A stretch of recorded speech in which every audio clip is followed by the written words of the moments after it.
Dribbling and changing direction with the ball is not always easy. So today we're going to cover 10 progressive training exercises that will help you develop the good habits that you're likely missing, which will improve your turning speed, your acceleration, and most importantly, your body positioning, so that it doesn't get in the way. First up, the inside out push, in between two cones that we'll use a little later. This extremely simple exercise has all the components that you'll need to get off the mark and to elude defenders, whilst also including that outside of the foot stop. Utilising both these parts of your foot is the most effective way of keeping the ball under your spell in tight areas.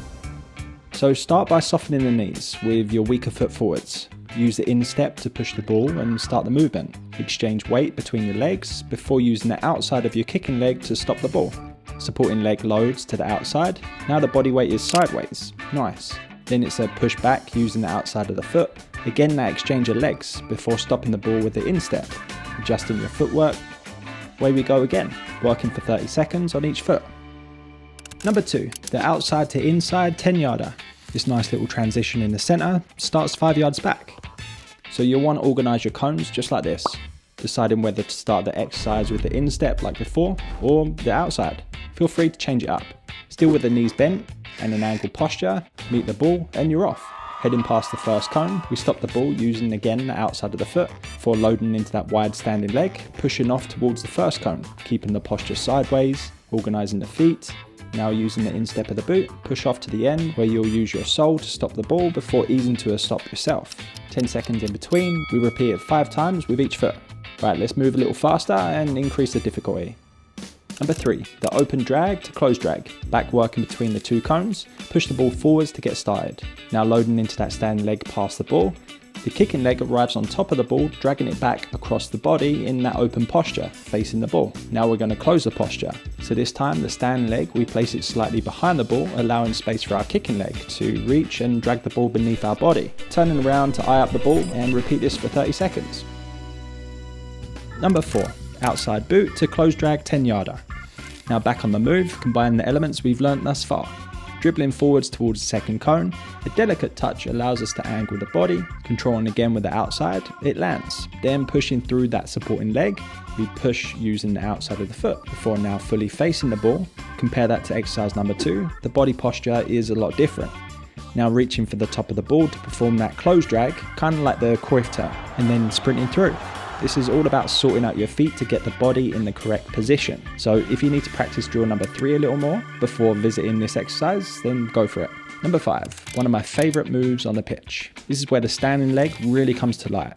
So again, we're going to drive to that second cone, taking a delicate approach touch before placing the standing leg next to the ball, giving us the ability to lean back. Strong foot comes through to drag the top of the ball. It's a hop back with the standing leg to give us something to push off. Now it's for the instep and that acceleration. Super effective. Busquets relies on this a bunch to get out of trouble in the centre of the park. Again, repeat this 10 times with each leg. Number 6, lateral shifting. Removing those transition cones and place one of them in the centre of those starting cones. Working at half the distance for now, using one foot for 30 seconds. It's the inside and then the outside of the foot. Super simple, kind of like the first drill, but this one has you moving sideways, which is a little bit trickier. This is where we can really start to organise our footwork.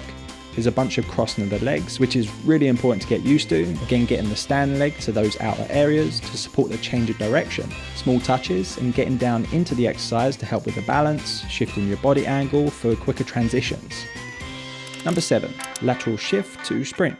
This time more coordination is needed to cover twice the distance. One side shifting using the outside of the foot, before outside, inside and sprint. And then outside of the foot to stop before continuing your run. Each time start from the different side so that the sprint is instigated with a different part of your foot. Again, standing leg comes across regardless of the side, and away you go. 5 from each side. All of these exercises repeat with your weaker foot as well. And by doing so will actually improve your strong foot coordination, so it's super important. Number 8, the set and weave. The last setup for these final 3 exercises. Now we use all that we've learned up to this point to navigate the zigzag of cones. So first, heading towards the first cone with your dominant foot.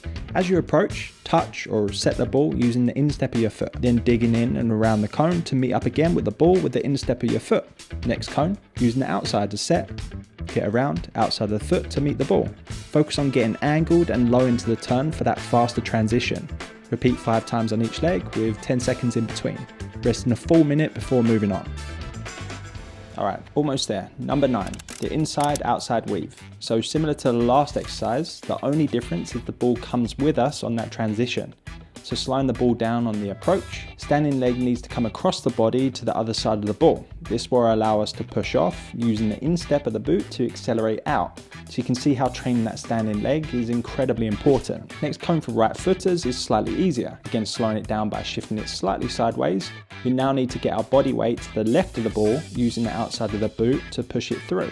Again, repeat this drill 5 times on each side, and don't worry if you mess up. Just start slow and increase speed once you feel comfortable. Now this might take weeks or months, by the way, so it's important to be patient and keep working at it.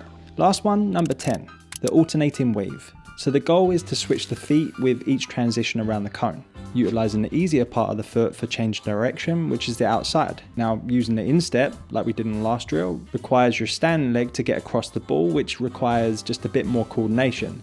So as we're using the outside, I'm going to start with the left foot. Again, slowing the ball down on the approach, we now load into that standing leg so that our left leg can reach to the back side of the ball to shift it around the cone, pushing through to continue on, and we switch legs.